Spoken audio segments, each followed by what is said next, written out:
Primer libro de Samuel, capítulo 17, versículos 12 a 23. David era hijo de un efrateo de Belén de Judá, llamado Jesé, que tenía 8 hijos. Los 3 hijos mayores habían salido con Saúl a la guerra. Jesé dijo a su hijo David: «Toma para tus hermanos este efá de trigo tostado y estos 10 panes, y llévaselos corriendo al campamento. Y estos 10 quesos, llévaselos al jefe de mando. Entérate de cómo están tus hermanos y tráeme una prueba de ello». Saúl, ellos mismos y todo Israel están peleando en el valle del Terebinto contra los filisteos. Se levantó pues David muy de mañana, dejó el cuidado del rebaño al guarda y marchó con toda la carga tal como le había mandado Jesé. Llegó al centro del campamento en el momento en el que el ejército salía para la batalla, lanzando gritos de guerra. Mira, el pan tostado significa un espíritu atribulado y un corazón contrito y humillado. Y el efá representa el alma tanto del mismo Salvador como el de cualquiera de sus elegidos.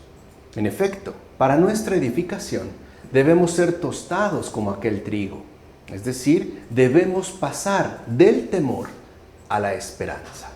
Y los 10 panes ofrecidos representan el cumplimiento del decálogo, el cual no se cumple con nuestras propias fuerzas, sino como don celestial que Dios mismo nos dio. Este es pues el alimento que debe fortalecernos y reconfortarnos, incluso a los más grandes, como afirma Beda en los comentarios a los libros de Samuel. O sea que, en definitiva, cualquiera de nosotros está necesitado de la ayuda y asistencia del Señor. Ya nos concedió, ¿no?, el decálogo. Pero a este decálogo hay que añadirle también la gracia del cumplimiento. Aceptar, pues, el decálogo como un don celestial que Dios mismo nos da y que Él mismo nos ayuda a llevar al cumplimiento. Así pues, no podemos prescindir jamás de la gracia que Él nos ofrece, ya que es este alimento el que nos debe fortalecer y reconfortar, incluso aunque seamos de los más avanzados, de los más perfectos, de los más grandes. No importa, ya que sin la asistencia de Dios estamos prácticamente perdidos. De hecho, cuando envió Jesé a su hijo David a buscar a sus hermanos en grave peligro, parece ser esto imagen de Dios Padre. En efecto, Dios Padre envió a su propio Hijo a buscar y salvar a sus hermanos. Estos estaban en una guerra terrible, cuyas probabilidades de triunfo eran prácticamente nulas. Y esto es algo muy fundamental. Estábamos en una guerra terrible contra el demonio, contra los poderes adversos a Dios. ¿Qué tipo de triunfo podríamos alcanzar? De hecho, de entrada, ¿no?, podemos decir que nuestras probabilidades de triunfo eran en efecto nulas. ¿Cómo podemos decir entonces que Dios Padre no nos ama? Además, el efá es medida de 3 selemines, y en las 3 medidas se sobreentiende el misterio de la Trinidad. Este misterio, dicho sea de paso, lo conocía también el bienaventurado Abraham, y por eso ordenó amasar 3 seim de flor de harina cuando estaba en Mambré. O sea que la misma Trinidad, Padre, Hijo y Espíritu Santo, está involucrada en la obra de nuestro rescate y salvación. Por otra parte, los 10 quesos representan el decálogo del Antiguo Testamento. Así pues, David se fue con las 3 medidas y los 10 quesos a visitar a sus hermanos, ya que Cristo, de quien era figura David, había de venir a liberar al género humano del poder del demonio con el decálogo de la ley y el misterio revelado de la Trinidad, ¿no? Ahí está, pues, la revelación completa. O sea, no solo el decálogo de la ley, sino también el misterio revelado de la Trinidad. Ahí está, pues, lo visible y lo invisible, la ley y la gracia, como dice Cesario de Arles en un sermón. En todo caso, David fue al acampado del pueblo judío en Terebinto para pelear contra los filisteos. Esto sucedió porque Cristo, el verdadero David, había de venir para levantar al género humano del valle de los pecados y las lágrimas. Eso significa terebinto, valle de los pecados y las lágrimas. Y estaban en el valle porque los oprimía el peso de los pecados. Estábamos pues aplastados por el peso del pecado y por la tiranía del demonio. De hecho, estaban ahí y no se atrevían a pelear contra el temible enemigo. Ya habíamos dicho, las probabilidades de triunfo eran prácticamente nulas. Para empezar, ¿por qué Goliat, el temible Goliat, ¿no?, resultaba ser invencible? Y por eso, ciertamente, no se animaban a empezar la batalla. Es decir, ¿por qué no se atrevían? Pues porque no había llegado David. Es decir, porque no había llegado todavía Cristo, el gran vencedor. Cristo es efectivamente el gran vencedor. Lo dijimos la vez pasada. Es el canto triunfal, ¿no?, del Padre, del Hijo y del Espíritu Santo. Hermanos queridos, ¿quién podría luchar contra el diablo antes de que Cristo, el Señor, liberara del poder del diablo al género humano? David, el nombre, se interpreta como mano fuerte. ¿Y qué es más fuerte que aquel que venció al mundo entero y no con armas de hierro, sino con la cruz? La debilidad de Dios venció al poder de este mundo. Fíjense qué gran luz. Dios ni siquiera tuvo que hacer uso, ¿no?, de algún tipo de fuerza. Bastó su pura debilidad para vencer por completo al poder de este mundo. Bastó pues la pura debilidad de Dios para vencer al poderoso. Ni siquiera hubo necesidad de que Dios mostrara todo su poder. Bastó pues con su debilidad, con eso. Ni siquiera hubo necesidad de que Dios, digamos, usara algún poder.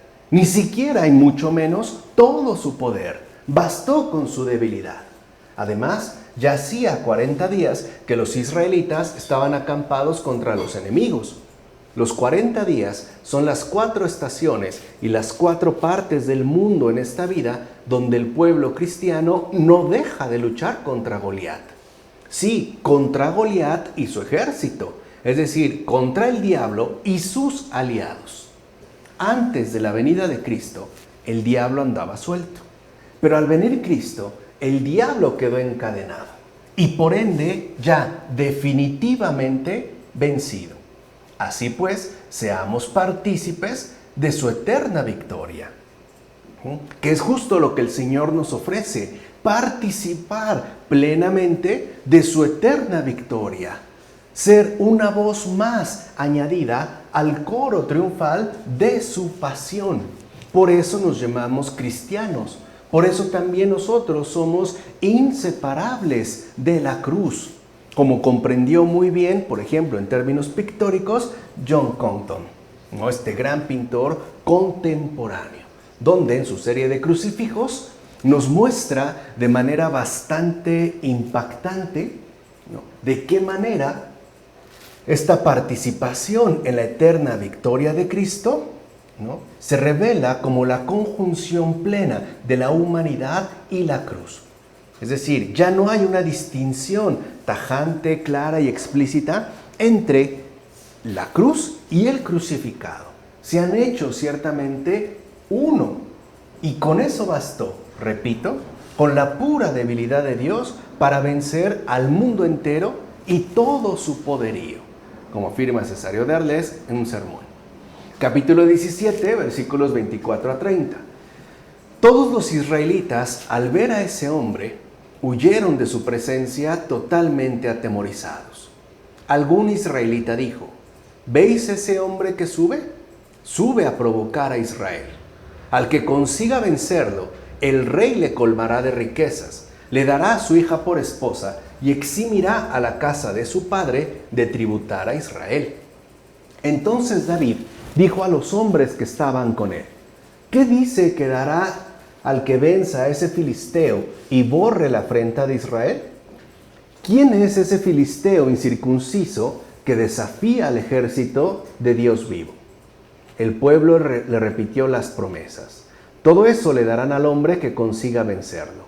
Eliab, su hermano mayor, le oyó hablando con los hombres y se enfadó con David, diciéndole: ¿por qué has venido? ¿A quién has dejado en el desierto al cuidado del pequeño rebaño? Conozco bien tu arrogancia y la malicia de tu corazón.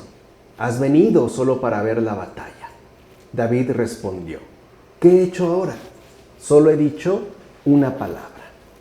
Mira, nadie es más fuerte que aquel que es protegido por la compañía de lo alto.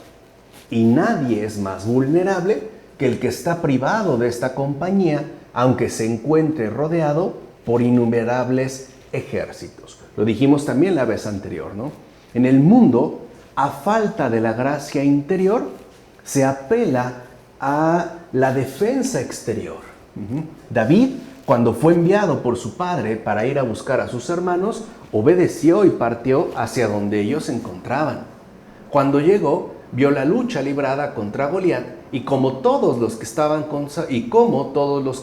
con Saúl se retiraban. ¿Acaso era posible que uno solo se enfrentara a tantos miles? Sus hermanos no soportaban la valentía de su temple, pues eran llevados por la envidia. No obstante, observa bien la sagacidad y gran moderación de David.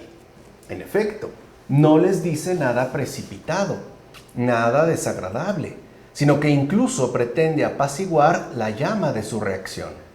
David no quería ser mero espectador, sino que se dedicaba a observar con detenimiento de dónde es que provenía la ferocidad de aquel Goliat.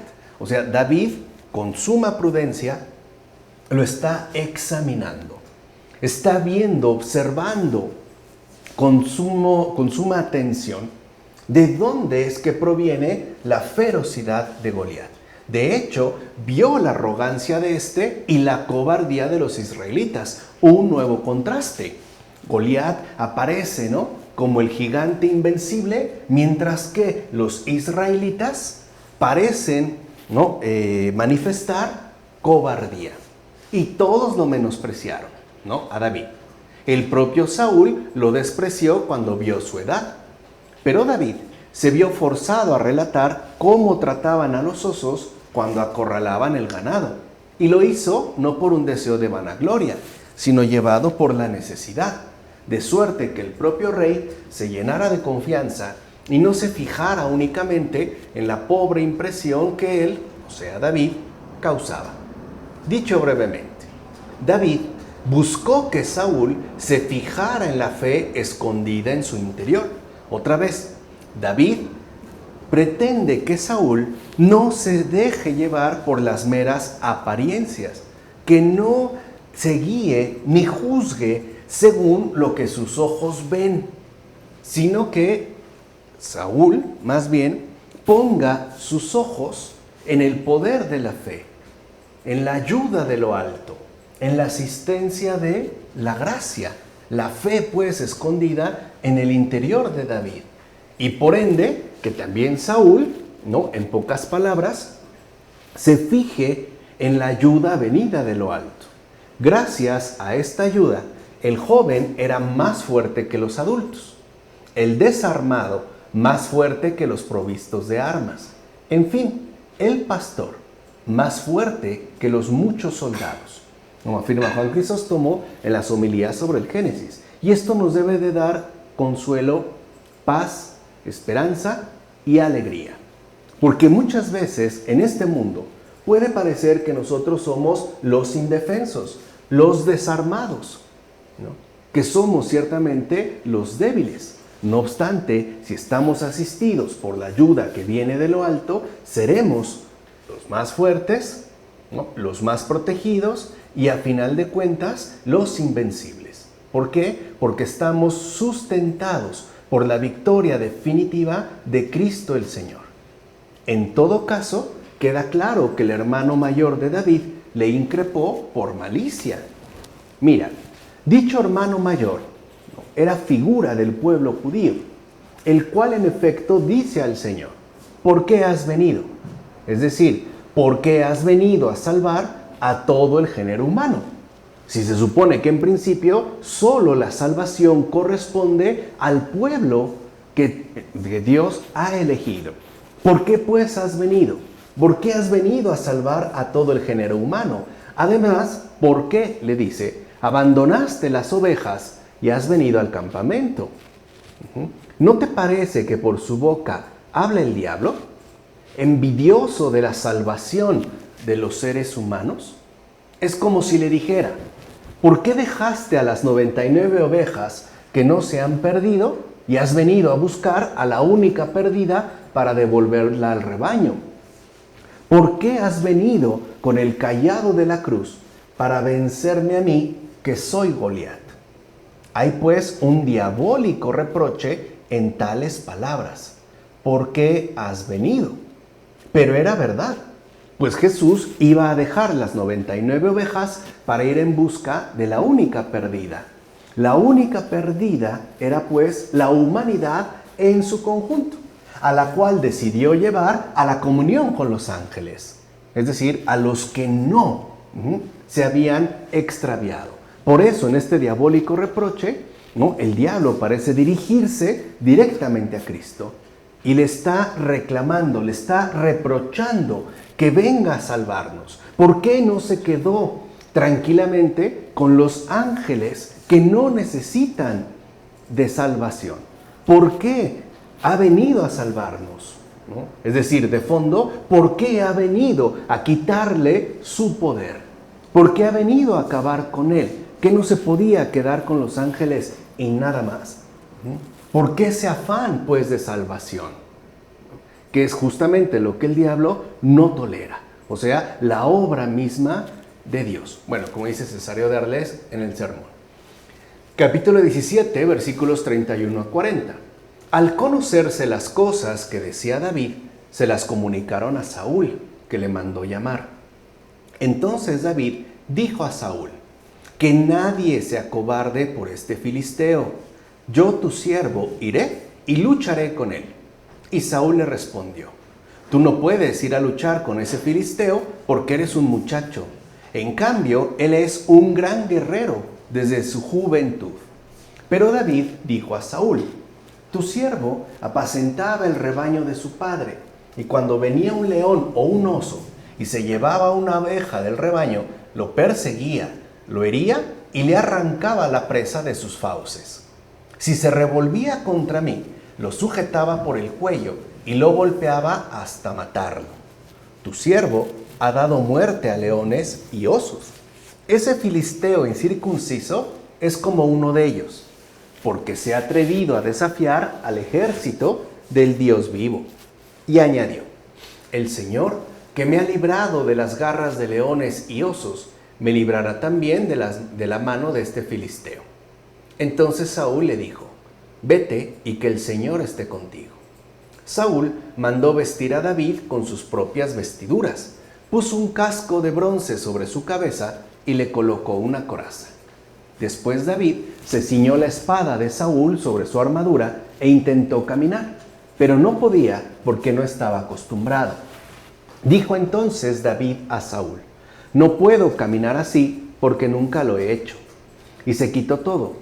Tomó el cayado en la mano, escogió en el torrente 5 cantos lisos, los puso en el zurrón que usaba también como saco de piedras y, con la honda en la mano, se aproximó al filisteo.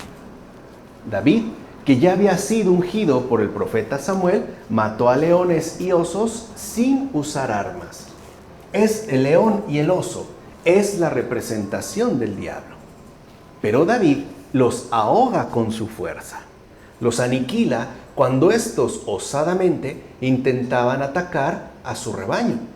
Pues bien, todos estos símbolos se cumplieron en nuestro Señor Jesucristo, pues estranguló al león y al oso cuando bajó a los infiernos y liberó de sus fauces a todos los santos.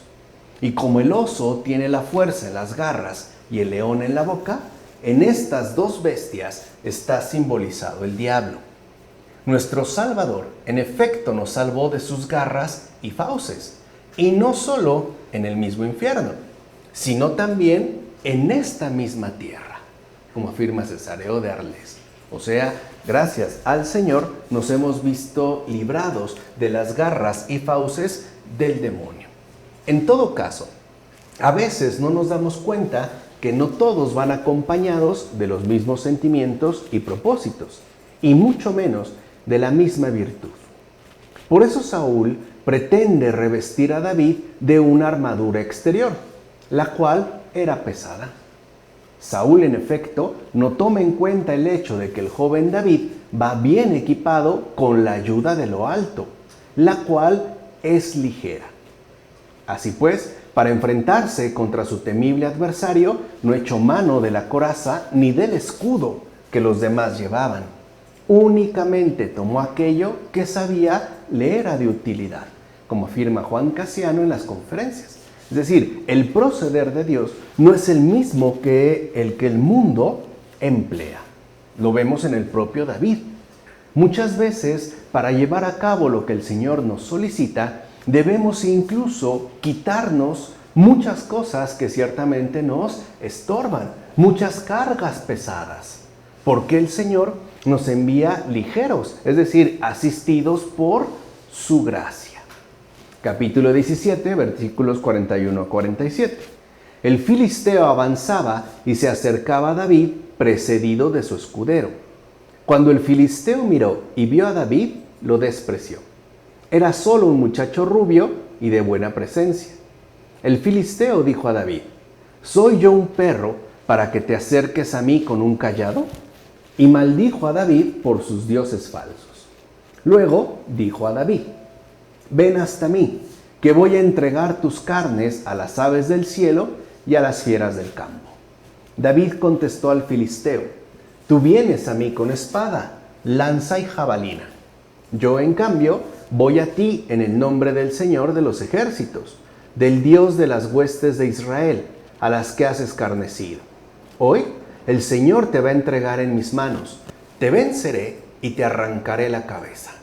Hoy mismo les daré tu cadáver y los cadáveres de los campamentos filisteos a las aves del cielo y a las fieras de la tierra, para que todo el mundo sepa que hay un Dios en Israel. Y toda esta asamblea conocerá que el Señor obtiene la salvación no con espada y lanza, que del Señor es esta guerra y Él os entregará en nuestras manos. Fíjense qué gran contestación de David. En realidad, nosotros no necesitamos ninguna otra cosa para calmar la tempestad que la bondad del Maestro. Para Él es ciertamente algo fácil de hacer, aun cuando nosotros seamos indignos de la calma. Así pues, nos es suficiente la gracia de la paciencia para poder quitar de encima de nosotros a los enemigos. Y es que en la mayoría de las ocasiones es eso precisamente lo único que requerimos, es decir, la gracia de la paciencia. Porque la pura bondad del Señor, llegado el momento, nos quitará, ¿no?, el peso, la carga que quieren imponer nuestros enemigos. La paciencia, ¿qué esconde? A final de cuentas, una plena confianza en Dios. La paciencia es confiar plenamente en el poder de Dios. En efecto, el apóstol nos ha enseñado a pedir así: con la tentación os dará también el modo de poder soportarla con éxito, como dijo San Pablo en la primera carta a los Corintios. Por tanto, no nos enredemos con aquellos que desatan la batalla. No busquemos usar esta o cualquier otra arma para rechazar al adversario. Fíjate en David, que sin portar una armadura completa, derribó al jefe de los filisteos. Y también Sansón, con una quijada de asno, mató de un solo golpe a miles de enemigos. Es esto lo que sucede con todos aquellos que luchan por la fe. En efecto, sin buscar palabras que susciten disputas, utilizan argumentos que pongan al descubierto la verdad. Así es como cubren de vergüenza a quienes tienen la audacia de resistirse, como dice Teodoreto de Ciro en la carta al obispo Ireneo. Capítulo 17, versículos 48 y 49. Cuando se levantó el filisteo y fue acercándose a David, éste se apresuró y fue corriendo a la pelea contra el filisteo. Echó mano al zurrón, sacó una piedra, la lanzó con la honda e hirió al filisteo en la frente. La piedra se le clavó en la frente y se desplomó de bruces.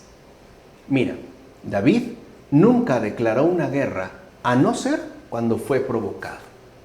En consecuencia, puede decirse que tuvo en la batalla a la prudencia como compañera de la fortaleza. En efecto, preparándose a sostener un duelo singular con Goliat, hombre de gigantesca corpulencia, rehusó las armas que le resultaban pesadas.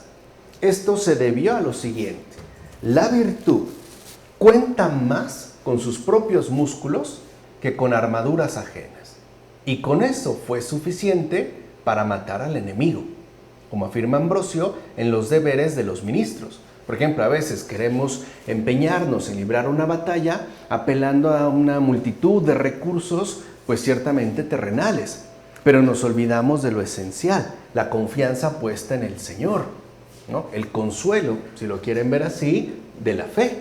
Así pues, no debemos nosotros aplastar la virtud con armaduras ajenas. Porque es esta virtud, la asistencia venida de lo alto, lo único que se requiere para matar al enemigo. Así pues, para conseguir todos los bienes, siempre hay que tener el valor de confiar en Cristo. Es decir, confiar totalmente en Dios poderoso. Esta confianza es siempre más fuerte que todo lo demás. Es justo este poder el que acompañó a aquel pequeño muchacho. David, despreciado por su juventud y por no querer llevar consigo las armas habituales, fue quien ganó y derribó al gigante armado, temible enemigo, como afirma Paulino de Nola en sus poemas. Por lo tanto, pertrechémonos más bien de armas celestiales, tanto para el presente como para el futuro juicio del mundo. Es decir, revistámonos con la armadura de la fe, protejámonos con el yelmo de la salvación y defendámonos con la palabra de Dios, espada espiritual y piedra de victoria. Quien se provea de estas armas no debe temer ni el presente desconcertante ni el futuro juicio. Mira pues a David, protegido con las armas de la devoción, a pesar de estar indefenso según este mundo, mató al fortísimo Goliat, el bien armado. Y ahí es donde a veces también nuestra lucha falla, porque no llevamos las armas de la devoción. Y por ende no podemos vencer a los poderosos. No podemos pues vencer a Goliat, el bien armado. Y queremos ponernos, por así decirlo, bajo las mismas condiciones, lo cual genera una pesadez y por ende que quedemos como aplastados por esas armaduras, ¿no?, terrenales. De hecho, David derribó con la sola fuerza de la fe a aquel guerrero protegido por todas partes con su armadura. Ciertamente, sin escudo y sin lanza, David mató a Goliat. Y mira también que no lo mató con jabalina, sino con la gracia de Dios. Esta gracia está contenida en la piedra. Y como ya sabemos, con el término piedra se hace referencia a Cristo. Por tanto, cuando Goliat fue golpeado por una piedra, fue abatido por el poder de Cristo. ¿Y qué parte del cuerpo fue golpeada? La frente. O sea que aquel hombre sacrílego fue golpeado donde no estaba Cristo.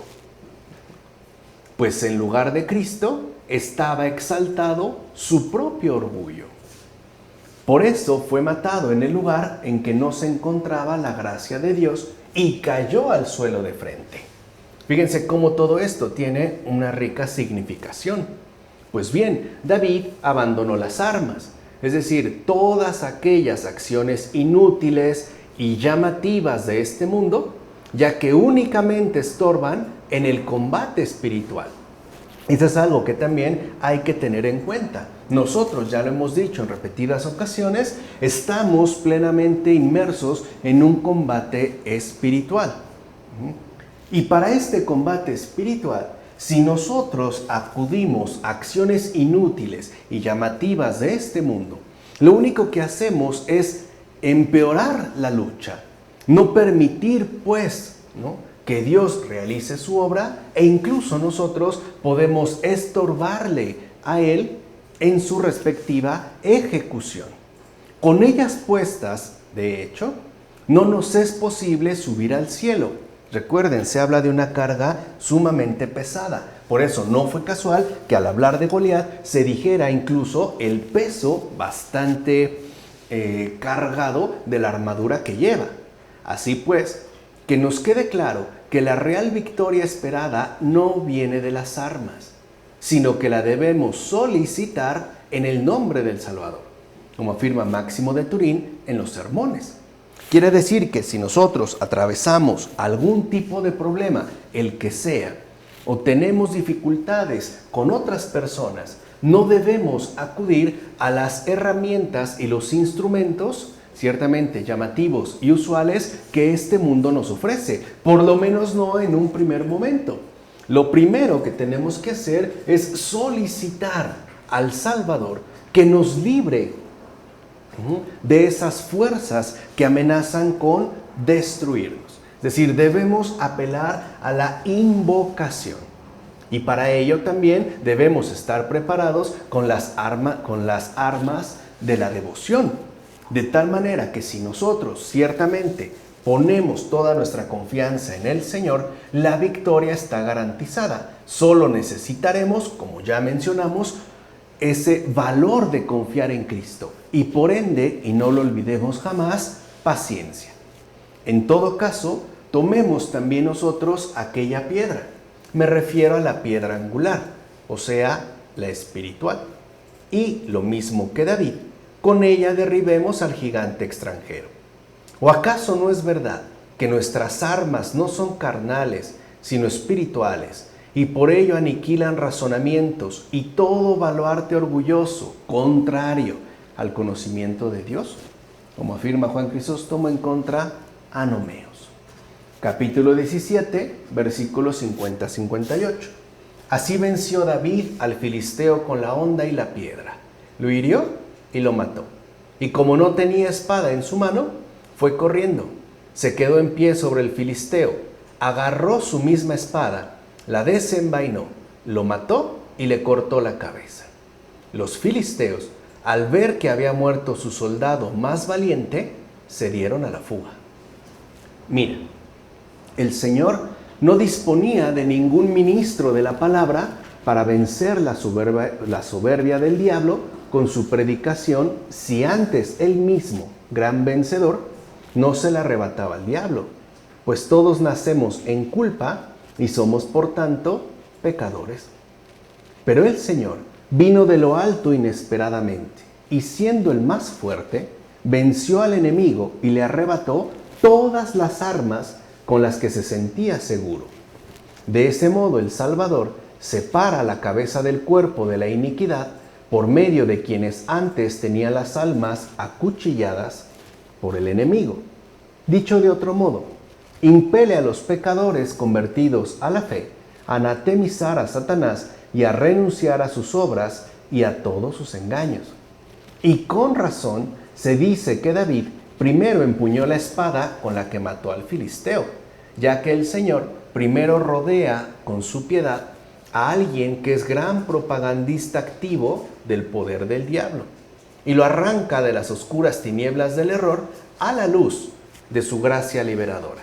Y por si esto fuera poco, incluso el liberado será de ayuda para que otros también sean arrebatados de las garras del diablo y por ende corregidos. Así pues, David es figura del triunfo total de Jesús sobre el diablo, como afirma Beda en los comentarios a los libros de Samuel. Algo también muy importante de entender y agradecer, es decir, el triunfo total de Jesús sobre el diablo. Esta figura que está contenida en el triunfo de David. Capítulo 18, versículos 1-5. Cuando David terminó de hablar con Saúl, Jonatán se sintió unido a David y le tomó tanto afecto como a sí mismo. Aquel día lo retuvo Saúl y no le permitió volver a casa de su padre. Establecieron entonces un pacto Jonatán y David, pues Jonatán le tenía tanto afecto como a sí mismo. Jonatán se quitó el manto que llevaba y se lo dio a David, así como las demás vestiduras, incluso la espada, el arco y el cinturón. Cristo y la Iglesia establecieron un pacto mutuo de caridad y de paz. En efecto, la Iglesia ama a sus miembros hasta el punto de estar dispuesta a dar la vida por él. Y así como Jonatán le da prácticamente todo a David, así también la Iglesia le da todo a su Señor y Salvador, como afirma Beda en los comentarios a los libros de Samuel. Capítulo 18, versículos 6 a 11. Sucedió que a su regreso, cuando volvía David de vencer al filisteo, las mujeres salían de todas las ciudades de Israel cantando y danzando ante el rey Saúl, al son de alegres panderos y tímpanos.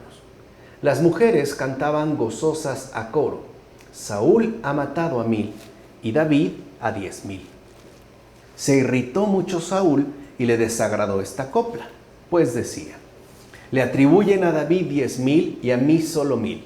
No les falta más que hacerlo rey. Desde aquel día, Saúl no miraba a David con buenos ojos. Al día siguiente, le invadió de nuevo a Saúl aquel mal espíritu que provenía de Dios y comenzó a delirar por la casa. David estaba tocando como otras veces, cuando Saúl, que tenía la lanza en la mano, la arrojó con intención de clavar a David contra la pared. Pero David la esquivó por 2 veces. ¿Por qué esa envidia ante el bien? ¿Por qué haces la guerra al que posee algún bien sin que esto disminuya en nada tus propios bienes? ¿Por qué esa envidia ante el bien? ¿Por qué haces la guerra al que posee algún bien sin que esto disminuya en nada tus propios bienes? Sin que eso pues te perjudique en lo más mínimo. Así era Saúl, pues tomaba ocasión para hacer la guerra a David por los grandes beneficios que recibía de él. ¿No es esto muestra de la mayor envidia? Incluso pretendió traspasar con la lanza por 2 veces al bienhechor. Mira pues cómo a partir de un simple canto se desata la furia envidiosa de aquel Saúl contra David. En realidad, tal reacción se debía al testimonio mismo de la verdad. Es esto justamente lo que el envidioso no soporta, es decir, el testimonio de la verdad.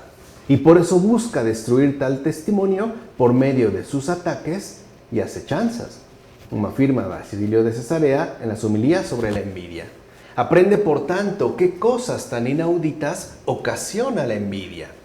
Para empezar, como ocurrió con Saúl, la envidia nos vence y nos hace, por tanto, asumir una actitud por demás cuestionable. Incluso puede llegar a intentar acabar con aquel que nos ha beneficiado. Fíjense hasta dónde puede llegar la envidia. ¡Qué gran extravío! ¡Qué demencia tan desmesurada! Mira, al que le había concedido la liberación, a él y a todo su ejército, de la furia del temible extranjero, a partir de ese mismo momento, por pura envidia, le mira como a un enemigo peor que el anterior. Y eso que es el bienhechor, el liberador. Esto se debe a que la envidia oscurece el pensamiento. Y como si de una embriaguez se tratara, hace que miremos al bienhechor, ¿no?, como al peor de los enemigos posibles. Tal es la enorme maldad de este nefasto sentimiento, como afirma Juan Crisóstomo en las homilías sobre el Génesis. O sea, es una locura total, un trastorno profundo y severo llamado envidia. En efecto, terrible es la envidia, ya que persuade a rechazar la propia salvación. De hecho, la envidia hace que nos destruyamos a nosotros mismos y por ende es un peligrosísimo llamado al terrible demonio para que vaya a destruir nuestra alma. Así pues, la envidia. Así es pues la envidia, un peligrosísimo llamado al terrible demonio para que vaya a destruir nuestra alma. Saúl, por ejemplo, supo abiertamente que estaba salvado. Sin embargo, no le gustó que fuera así, ya que más bien deseaba parecer que ver reconocido al Salvador estimado. ¿Qué más terrible puede haber que esta diabólica pasión? En efecto, no se equivocaría aquel que llamara a la envidia como lo que es decir, descendencia directa del demonio. En el demonio está por tanto la raíz de la envidia, la cual a su vez es inseparable de la vanagloria. Una y otra se apoyan y acompañan siempre. Siempre envidia y vanagloria van de la mano. Una y otra se apoyan y acompañan siempre. Pues bien, Saúl escuchó lo que se decía con toda verdad, es decir, que David había vencido a 10,000.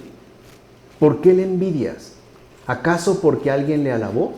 ¿No era preciso que más bien te alegraras, ya que la alabanza era verdadera? Dime, ¿por qué te molestas entonces? Es más, ¿por qué te enfureces y pierdes la cabeza? En todo caso, conviene sentir lástima por ti, que eres envidioso. Si fueras bueno, no te alteraría el hecho de reconocer la verdad, sino que te alegraría y te unirías al reconocimiento del vencedor, como afirma Juan Crisóstomo en las homilías sobre la carta segunda a los Corintios. Así pues, no seas hipócrita, ni maligno ni soberbio, porque Dios resiste, o sea, no asiste a los soberbios, como dice el apóstol Pedro en su primera carta. ¿Qué no sabes que el juicio recto es el del Señor? Huye pues de todo lo malo y de toda cosa que se le parezca. No seas iracundo, ni envidioso, ni feroz. No vaya a ser que te suceda lo que a Caín, a Saúl y a Joab. El primero mató a su hermano Abel, y lo hizo por envidia, pues Abel fue reconocido como mejor que Caín en la presencia del Señor. El segundo persiguió a muerte a David, vencedor de Goliat, por estar envidioso de la ovación que le tributaron las mujeres con sus cantos. Y el tercero mató a los generales de los ejércitos de Israel y Judá por tenerles envidia, como afirman las constituciones apostólicas. O sea que la envidia es literalmente una fuerza diabólica, capaz de perpetrar los peores crímenes.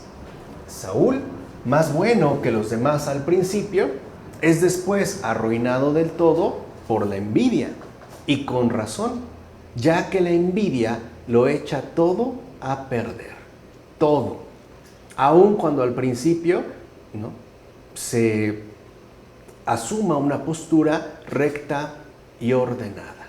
Si aparece la envidia, echará todo a perder, como afirma Tertuliano en la prescripción contra los herejes.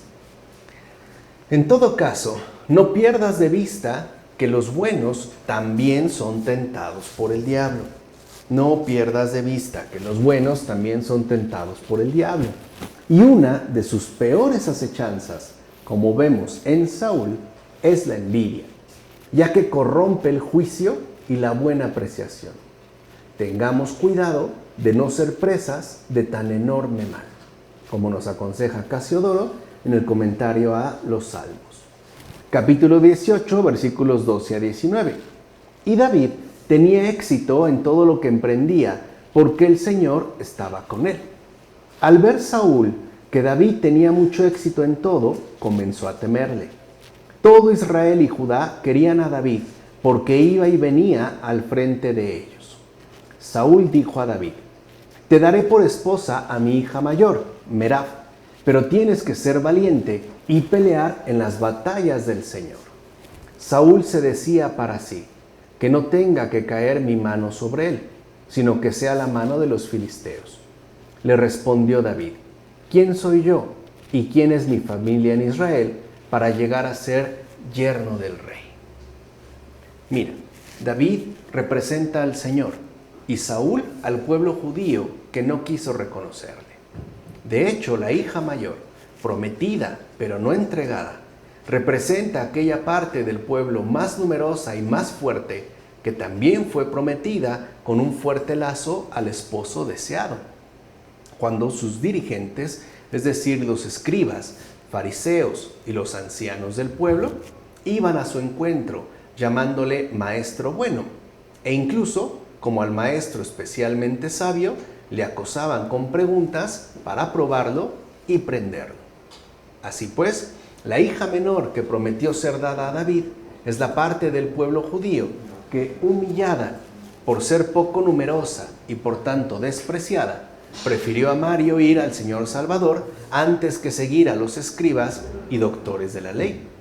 Esta parte escuchó de boca del Salvador: no temas, pequeño rebaño, porque vuestro Padre ha tenido a bien daros el reino, como dice el Señor en el Evangelio de Lucas. Por su parte, los fariseos y los príncipes de los judíos, en tanto hermana mayor, le dijeron a Cristo: creemos que la mayor parte de la sinagoga sometida a nosotros te escucha. Es suficiente con que luches valientemente con tu palabra. Lucha pues con tu palabra por la liberación del pueblo, al que está mandado que obedezca la ley de Dios y le sirva solo a Él. Sabemos pues que eres veraz. Haz entonces lo único que te corresponde. ¿No? También haciendo referencia al Evangelio de Lucas, como dice Beda en los comentarios a los libros de Samuel. En todo caso, David pone los ojos en el gran amor que Dios tiene a los seres humanos y sin lugar a dudas queda perplejo.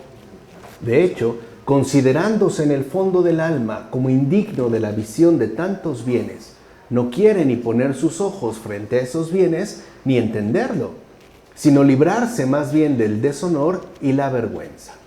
Sí, David se sabe indigno de todos esos bienes. Es decir, David actúa con humildad. Es pues un alma humilde, como afirma Simeón, el nuevo teólogo, en las catequesis. Capítulo 18, versículos 20 a 30. En cambio, Mical, la segunda hija de Saúl, se enamoró de David. Se lo comunicó a Saúl y le agradó, pues pensó para sí: se la daré como cebo, a ver si cae sobre él la mano de los filisteos. Entonces Saúl dijo a David por segunda vez: ahora podrás ser mi yerno. Y ordenó Saúl a sus servidores: hablad en secreto a David y decidle: el rey te aprecia y también te aprecian sus servidores. Acepta ser yerno del rey. Los servidores de Saúl le comunicaron a David en privado todas estas cosas y David respondió: ¿os parece sencillo llegar a ser yerno del rey? Yo solo soy un hombre pobre y humilde. Los servidores le comunicaron a Saúl: David ha dicho estas palabras. Y dijo Saúl: decidle de nuevo a David que el rey no quiere dote, sino 100 prepucios de filisteos para vengarse de los enemigos del rey. Saúl pensó así entregar a David en manos de los filisteos. ¿Qué manifiesta aquí Saúl? Pues una malévola voluntad. En efecto, ¿por qué razón trata Saúl de capturar y matar a David, a quien anteriormente honraba como a sí mismo y hasta le quería como a su benefactor? Dicho comportamiento se debe a su naturaleza o a su mala voluntad. Es claro que el obrar de Saúl corresponde a una mala voluntad, es decir, es resultado de una malevolencia interior. Ciertamente, no existe ninguna persona que sea mala por naturaleza, ya que Dios no ha hecho nada malo, sino todo muy bien. El ser humano es bueno en sí mismo, aunque luego su voluntad asume una interna disposición al mal, es decir, una malevolencia interior, como dice Simeón, el nuevo teólogo, en las catequesis. Capítulo 19, versículos 1 a 7. Saúl habló a Jonatán, su hijo, y a todos sus servidores sobre la intención de matar a David. Pero Jonatán, hijo de Saúl, tenía mucho afecto a David y le previno: Saúl mi padre te busca para matarte. Por tanto, mañana ten cuidado. Retírate y escóndete. Yo saldré y permaneceré junto a mi padre en la zona en que tú estás. Le hablaré de ti y todo lo que vea te lo comunicaré. Contó pues Jonatán muchas cosas buenas de David a su padre Saúl, diciéndole: no haga daño el rey a su siervo David, que él nada malo ha hecho. Al contrario, sus obras te han sido favorables. Ha puesto su vida en peligro. Ha matado al filisteo y el Señor ha concedido una gran victoria a todo Israel. Tú mismo te alegraste al verlo. ¿Por qué ahora vas a hacerte reo de sangre inocente, matando a David, que no tiene la culpa? Saúl atendió las palabras de Jonatán y juró: por vida del Señor no morirá. Mártires auténticos son todos aquellos de quienes dice el Señor: bienaventurados los que padecen persecución por la justicia, así en el Evangelio de Mateo. Así pues, no lo son aquellos que padecen la persecución a causa de su iniquidad, o bien por dividir impíamente la unidad cristiana. Es decir, no toda persecución es martirio. La persecución debida por la propia iniquidad, por las propias faltas, no tiene nada que ver con la bienaventuranza que anuncia el Señor Jesús. Esos no son mártires, esos son prófugos. ¿Por qué es perseguido David? ¿Acaso por su iniquidad? Nada de esto. David padecía la persecución por la justicia. Es decir, ¿por qué se perseguía con tanto afán malevolente a David? Pues por hacer bien las cosas y de manera recta. Por eso. Y esa es una persecución que sigue ocurriendo en cualquier parte del mundo. ¿Cuántas veces, por ejemplo, en términos vecinales, alguno quiere hacer bien las cosas de manera recta, de manera justa, y muchos se oponen, muchos incluso lo persiguen, o al nivel escolar? ¿Cuántos alumnos y alumnas no hay que quieren hacer bien las cosas y de manera recta, y los que no les persiguen, les humillan, ¿no? Les dirigen burlas? ¿Y todo por qué? Por la justicia. Esa es persecución por la justicia, no por cualquier cosa, como afirma Agustín en una carta. En todo caso, los príncipes de los judíos, los ancianos y los escribas prohibieron a los apóstoles hablar y enseñar en el nombre de Jesús. Y así como Jonatán tenía mucho afecto a David, así también los apóstoles tenían mucho afecto a Cristo. Y por eso le pedían y rogaban que defendiera a su iglesia de los muchos ataques de los enemigos, y que, permaneciendo escondido en el corazón de los creyentes, asimismo los liberara de las zozobras humanas. Así pues, Jonatán prefigura ya la benevolencia de los seguidores del Señor. Estos, en efecto, se dirigen al Rey de Reyes para que defienda y proteja a su iglesia de todos los males, como dice Beda en los comentarios a los libros de Samuel. Capítulo 19, versículos 8 a 10. Pero el mal espíritu que venía del Señor se apoderó otra vez de Saúl, que estaba sentado en su casa con la lanza en la mano mientras David tocaba. Saúl intentó clavar a David en la pared con su lanza, pero David la esquivó. La lanza se clavó en la pared y él salió huyendo y se puso a salvo aquella noche. Mira, por medio de David es anunciado aquel que sale de David. La unción designa a Cristo. La cítara designa el instrumento humano. Y la melodía que sale de ella designa la palabra que se nos ha manifestado en aquel que se ha encarnado, y cuyo objetivo era destruir el desorden que proviene de los demonios. Por otra parte, ese otro rey, que tiene dentro de sí a los demonios, no soporta que se anuncie a Cristo, y por eso se lanza sobre el anunciante con toda la intención de acabar con él. Ahora bien, la pared donde se clavó la lanza aventada por Saúl representa la morada terrestre, en la cual se manifiesta que los ataques pretenden dejarnos clavados no en la cruz del Señor, sino en el ámbito mundano. Mucho cuidado con eso.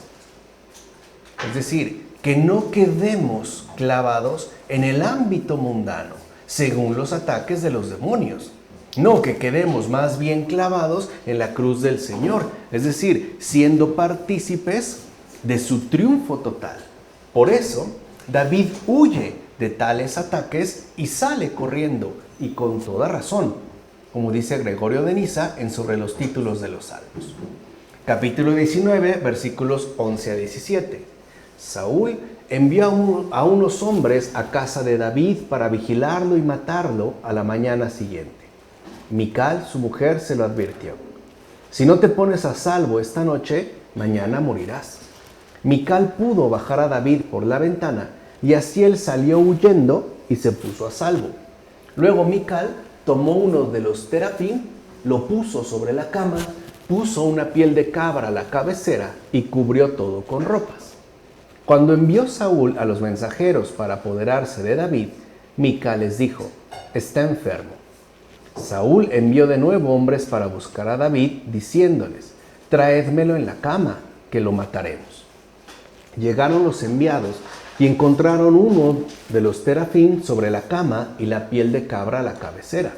Dijo entonces Saúl a Mical: ¿por qué me has engañado así y has dejado irse a mi enemigo?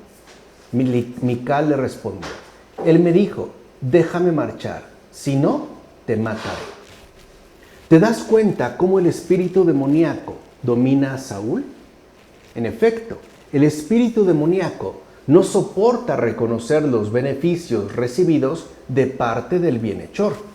David lo simboliza. Y lo mismo sucede con los malvados. Estos no soportan recibir beneficio alguno. En todo caso, se lanzan furiosamente contra su propio benefactor. ¿Por qué huyó entonces David? Porque espera que el rey se arrepienta y abandone su cólera injustificada. Pero Saúl no tiene espíritu de arrepentimiento, cosa que ya sabemos, ¿no? Más bien, pone de manifiesto su trastorno y busca acabar con David a toda costa, como afirma Gregorio de Niza sobre los títulos de los Salmos. Y es que eso es lo que genera en nosotros el espíritu demoníaco, un completo trastorno. Ahora bien, eso de que Saúl mandó custodiar la casa de David para matarlo, se adapta convenientemente a la pasión del Señor. En efecto, la casa indica el sepulcro donde estuvo muerto, en cuya custodia los príncipes de los judíos enviaron soldados para hacer desaparecer la gloria de su nombre. De hecho, lo hicieron con el fin de que no se divulgara que había resucitado, ya que eso mismo había predicado Cristo con anterioridad, como dice Casiodoro en el comentario a los Salmos. Por otra parte, Mical significa reino, porque hasta ese momento el pecado reinaba sobre nuestra naturaleza. Pero David escapa por una ventana, lo cual significa la vuelta de nuevo a la luz que se nos había bloqueado por un medio insospechado, o sea, la encarnación. El Señor llegó por donde menos hubiéramos esperado. Además, los enviados de Saúl prefiguran a quienes buscaban al Señor en el sepulcro. Como bien sabemos, un ángel les dijo: ¿por qué buscáis entre los muertos al que vive? No está aquí, ha resucitado, ¿no? En el Evangelio de Lucas. Así pues, los que buscaban entonces a David en el lecho, anuncian la resurrección del Señor en la tumba, como dice Gregorio de Niza sobre los títulos de los Salmos. O sea que ya también en este primer libro de Samuel no solo se está hablando de Cristo, sino también de su obra redentora y sobre todo también en este caso en particular de su gloriosa resurrección. En todo caso, el engaño de Mical significa lo siguiente: los malvados no quieren reconocer la verdad. O sea, no quieren pues saber nada del Señor. Y eso es algo muy también demoníaco, ¿no? El no querer reconocer la verdad. Es decir, el no querer saber nada del Señor. El oponerse a la obra redentora de Cristo. El que rechaza la verdad, el que no quiere reconocer la verdad, padece el trastorno de un espíritu demoníaco. Bueno, como dice Juan Crisóstomo en el diálogo sobre el sacerdocio. Capítulo 19, versículos 18 a 24. David pues huyó y se puso a salvo. Llegó a Ramá, donde estaba Samuel, y le contó todo lo que Saúl había hecho. Después Samuel y él se fueron a habitar en Nayot, pero algunos le comunicaron a Saúl: David está en Nayot, en Ramá. Saúl envió a unos hombres para apoderarse de David, pero cuando vieron a la comunidad de profetas en trance, y entre ellos a Samuel,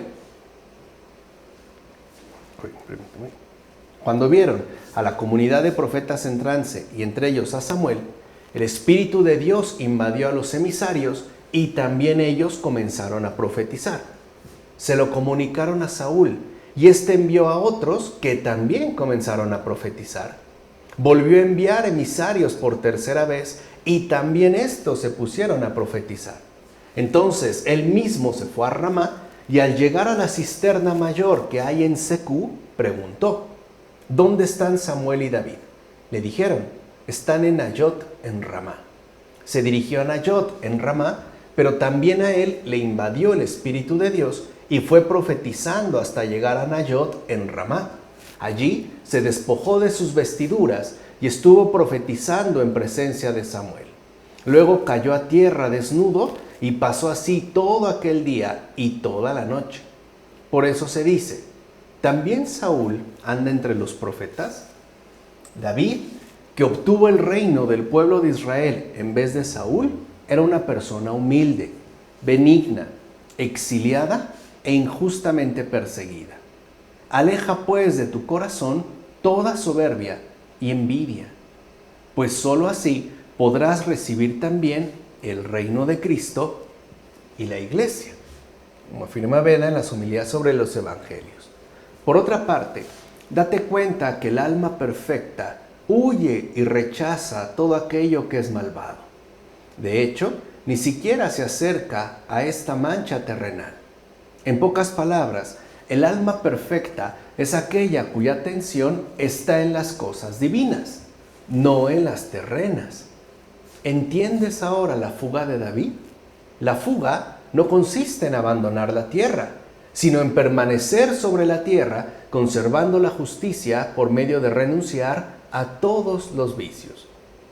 Así pues, David huía de Saúl porque estaba unido a Dios y en consecuencia no quería tener nada que ver con alguien tan cruel, desobediente y traidor, como afirma Ambrosio en Sobre Isaac y el alma. Por tanto, no nos avergoncemos de huir, ya que se trata de una fuga gloriosa, el huir de todo pecado. Es esto lo que hizo David con Saúl. De hecho, no solo huyó, sino que incluso aumentó con ello su piedad, ya que no solo se ahorró el crimen de un pérfido agresor, sino que asimismo pidió por él. Vean entonces cómo esta huida de David no es una cobardía, es incluso un incremento, un fortalecimiento de la piedad, ya que por un lado se ahorra que Saúl incurra en un crimen por demás pérfido, ¿no? En tanto agresor. Pero también esto le mueve a pedir por Saúl, es decir, a pedir por el enemigo, como dice Ambrosio en Sobre la huida del mundo. Ahora bien, todos los que no aman a Dios son unos extraños, son pues unos anticristos. Y aunque entre las iglesias no pueden ser contados entre los hijos de Dios, ya que no les pertenece la verdadera fuente de vida. Mira, también el malo puede tener el bautismo. Incluso el malo puede tener el don de profecía. ¿Cómo lo sabemos? Por la figura del rey Saúl. En efecto, como está escrito, él, aun siendo malo, tuvo el don de profecía. Saúl perseguía al santo David. Tenía, por tanto, un espíritu homicida, pero asimismo comenzó a profetizar. Como dice Agustín en el tratado sobre la primera carta de Juan. Cuidado por ello con el don de profecía, porque también, aun siendo malos, puede llegar a darse. Ahora, ¿qué tipo de profecía es esta? Es una profecía sin caridad. En efecto, Saúl quería matar a David. Quería, por tanto, actuar contra Dios y, por ende, era una mala persona. ¿Era, pues, alguien inocente? Claro que no. No obstante, sobre él irrumpió el Espíritu de Dios y comenzó a profetizar. Mira, pues, a Saúl, tiene el don de la profecía, pero no tiene la caridad. ¿Acaso tenía caridad Saúl, que envidioso, además de ingrato, perseguía a David, cuya mano le había librado de los enemigos? En tal caso, la profecía de nada le sirve, de nada, ya que, como dijera el apóstol, si no tengo caridad, nada soy. ¿No? Así en la primera carta a los Corintios. Así pues, ¿de qué sirve tener grandes dones si falta la caridad? De hecho, no vive bien quien no tiene caridad. ¿De qué le sirve entonces el don de profecía? ¿De qué sirve si uno no tiene buena voluntad? De hecho, no puede haber buena voluntad donde falta la caridad. Es pues la caridad y no la profecía lo importante. No te dejes engañar. Creo que es un aviso de parte de Agustín en uno de sus sermones para nosotros en estos tiempos, donde muchos en efecto le dan una prioridad casi absoluta a la profecía y se olvidan por completo de la caridad. Así pues, escuchemos a Agustín, es la caridad y no la profecía lo importante. Acuérdate de Saúl, siendo malo, aún así se puso a profetizar. Así vemos que la profecía no es realmente lo importante, es la caridad. En todo caso, y ya con esto terminamos el día de hoy, muchos son los que quieren acabar con la verdad. Son muchos, son muchísimos. En tal caso, fíjense, usan los dones de Dios para poner en marcha un combate. Es como en el caso de Saúl. Él no es uno de los profetas, sino un apóstata. No es un profeta, es un apóstata que utiliza los propios dones de Dios en su contra. No es un profeta, es un apóstata. Y hoy hay también un montón de apóstatas. Por eso la siguiente frase nos pone sobre aviso. También Saúl entre los profetas. Es decir, ¿es realmente este apóstata un profeta genuino? ¿Dónde está la caridad? El problema es que muchos apóstatas quieren hacerse pasar por profetas y lo hacen a través de usar los dones que Dios les ha concedido. Tengamos pues cuidado y pidámosle al Señor que nos ilumine, que nos asista y que nos libre verdaderamente de todo mal. Bueno, como dice Gregorio de Niza en contra Eunomia. Hasta aquí le dejamos. En nombre del Padre, del Hijo, del Espíritu Santo. Amén.